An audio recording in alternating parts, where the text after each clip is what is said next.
O ovo vazio. Nunca fui muito fã da Páscoa. Desde pequeno, sempre achei estranha essa mistura de chocolate com espiritualidade. Mas naquele ano, tudo mudou. Foi a primeira vez que um simples ovo de Páscoa me fez questionar a realidade e a minha própria sanidade. Tudo começou em um fim de tarde de sábado. Eu estava na casa da minha avó, no interior, como era de costume nos feriados. A tradição familiar era nos reunirmos ali, primos, tias, irmãos, todos juntos em volta da mesa enorme da cozinha, cercados de risadas, histórias repetidas e cheiros que me levavam direto à infância.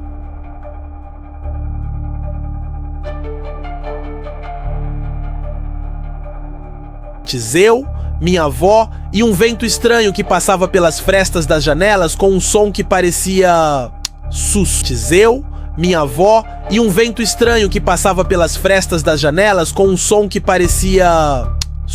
Calço pelos corredores de madeira da casa até a sala. E lá estava ele, um ovo de Páscoa enorme, muito maior do que qualquer um que eu já tinha visto, embrulhado em um papel dourado envelhecido, quase fosco. Estava sobre a mesa, sem bilhete, sem nome, sem marca. Nenhum dos ovos que compramos no supermercado era assim, era como se tivesse simplesmente aparecido. Minha avó não lembrava de tê-lo colocado ali. Jurei que não fui eu. Ligamos para minha mãe, para minha tia, ninguém sabia nada. Mas a curiosidade e o instinto me fizeram querer abri-lo. Quando desembrulhei o papel com mãos trêmulas, o chocolate revelou-se quase negro, com uma textura áspera, como se tivesse sido moldado à mão.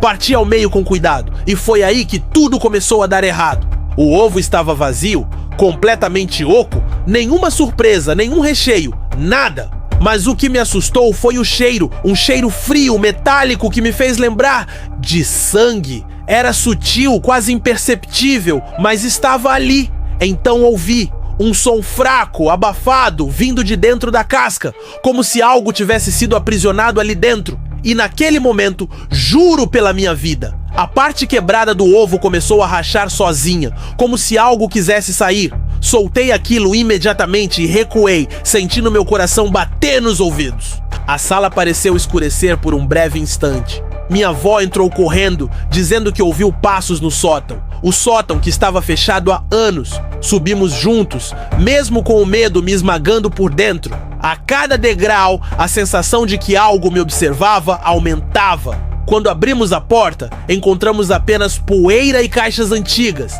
exceto por uma coisa: o mesmo papel dourado do ovo, amassado, escondido sob uma pilha de roupas velhas. Ali mesmo, minha avó empalideceu. Disse que aquele papel pertencia a um ovo que ela mesma recebeu quando era criança, no ano em que o irmão mais novo dela desapareceu misteriosamente, sem deixar vestígios. A polícia nunca soube o que houve. E aquele ovo, aquele papel, eram exatamente os mesmos. Ela se ajoelhou no chão, tremendo, dizendo que a maldição havia voltado. Durante dias tentei racionalizar o que aconteceu. Talvez fosse apenas um pesadelo, uma alucinação causada pelo cansaço ou pelo ambiente carregado de memórias antigas. Mas até hoje, toda vez que sinto o cheiro de chocolate amargo, aquele frio metálico me envolve outra vez. E o som dentro do ovo, volta a ecoar na minha mente. Eu achava que sabia tudo sobre minha família. Os nomes, os rostos nas fotos antigas, as histórias que a avó contava entre um café e outro. Mas naquele dia, percebi que havia um buraco, um silêncio proposital, um espaço onde ninguém ousava tocar. O nome do irmão da minha avó, Rafael, nunca havia sido mencionado. Era como se ele não tivesse existido. Nenhum retrato, nenhuma lembrança no porta-retratos da estante, até o dia em que abrimos aquele ovo. Depois que ela viu o papel dourado, eu notei algo mudar nos olhos dela. Era como se uma ferida muito antiga tivesse sido aberta à força. Ela se sentou na cadeira de balanço, os olhos marejados e distantes, e começou a falar. Ele tinha 8 anos, ela disse. Sumiu na Páscoa. Ninguém sabe como. Ninguém viu nada. Só ficou o cheiro. O mesmo cheiro que você sentiu. Ela contou que naquela época também recebeu um ovo diferente. Enorme, silencioso. Dizia que ele apareceu na varanda de madrugada. E naquela manhã, Rafael desapareceu. A polícia vasculhou os arredores, o rio, a mata, sem vestígios. Alguns dias depois, vizinhos comentaram que um outro menino da cidade vizinha também sumiu na mesma data. A única ligação? Ambos tinham recebido ovos presentes, embrulhados num papel dourado opaco. Quando minha avó tentou investigar, uma senhora idosa do vilarejo, dessas que falam pouco e olham muito, se aproximou e disse algo que ela nunca esqueceu. Esses ovos não são presentes, são portas. E portas às vezes abrem de dentro. Aquilo me deu um frio na espinha. Como se a história fosse mais real do que eu queria acreditar, comecei a buscar registros antigos no sótão. Fotos, jornais velhos, cartas, e foi então que encontrei uma pasta toda amarrada com uma fita vermelha. Dentro dela, uma carta endereçada à minha bisavó. Era datada de 1949, escrita por um irmão Clemente, de um mosteiro que eu nunca ouvira falar. A carta falava de crianças tocadas pelo vazio, de ovos como selos protetores e de um sacrifício necessário para manter algo adormecido. A carta falava de ciclos de 33 anos, e foi aí que tudo fez sentido. Rafael desapareceu em 1950. O ovo apareceu de novo, em 2025. 66 anos depois. 2 ciclos, 2 chamados. Mas por que agora? Por que comigo? Às vezes o passado não fica para trás, ele dorme, e quando acorda vem cobrar tudo aquilo que tentamos enterrar. Agora eu entendo que não fui escolhido por acaso. Fui chamado porque carrego o sangue e o esquecimento. Mas eu não vou fugir. Eu vou descobrir o que aconteceu com Rafael. Mesmo que para isso eu precise abrir outra porta. 3 dias se passaram desde que encontrei a carta no sótão da minha avó.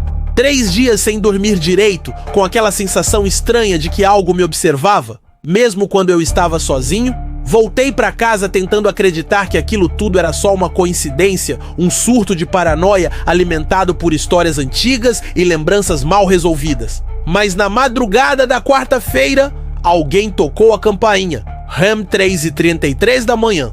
Quando abri a porta, não havia ninguém, só uma caixa, quadrada, de madeira escura, com marcas como se tivesse sido enterrada e desenterrada várias vezes. Sobre a tampa, colado com cera vermelha, estava um símbolo que eu já tinha visto antes. Era o mesmo que estava na carta do irmão Clemente. Um olho desenhado dentro de um ovo rachado. Meu coração disparou. Eu sabia o que havia ali dentro. Abri a caixa com as mãos trêmulas, esperando encontrar o mesmo tipo de ovo do primeiro. Mas não! Esse era diferente. Ele estava rachado por dentro, como se algo estivesse empurrando para sair. E no meio da rachadura, colado na parte interna da casca, havia um pedaço de papel dobrado em 4, escrito à mão, com algo que parecia ser sangue seco. A mensagem era curta, 4 palavras. Ele sabe seu nome. O chão pareceu desaparecer sob meus pés. Senti uma vertigem, um peso no ar. Me afastei da caixa como se ela tivesse me mordido. Tentei jogar tudo fora. Queimei a carta, enterrei o ovo, tranquei as portas. Mas na noite seguinte, quando acordei no meio da madrugada, ele estava ali de novo, sobre minha mesa, intacto, como se nada tivesse acontecido. Liguei para minha avó, contei o que aconteceu. Ela ficou em silêncio por alguns segundos. Depois disse: "Você precisa procurar por ele, por quem sobreviveu." "Sobreviveu o quê?" perguntei.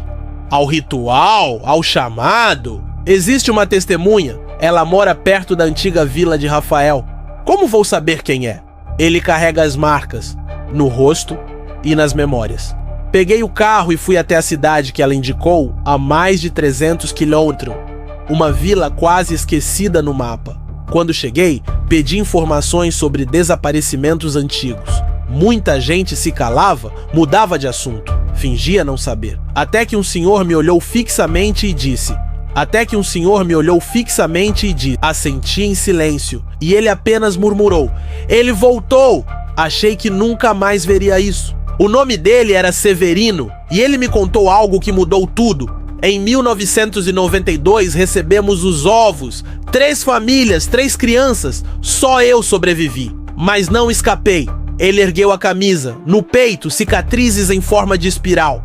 "Isso foi o preço", disse. Ele contou que os ovos não escolhem ao acaso.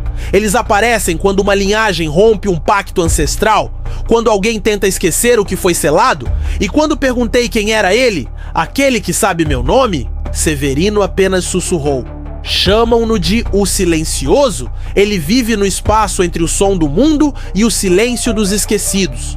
Tudo começou com um ovo, mas agora entendo, o ovo era só a primeira batida da porta. Aquilo que está do outro lado está prestes a entrar. E ele já sabe quem eu sou.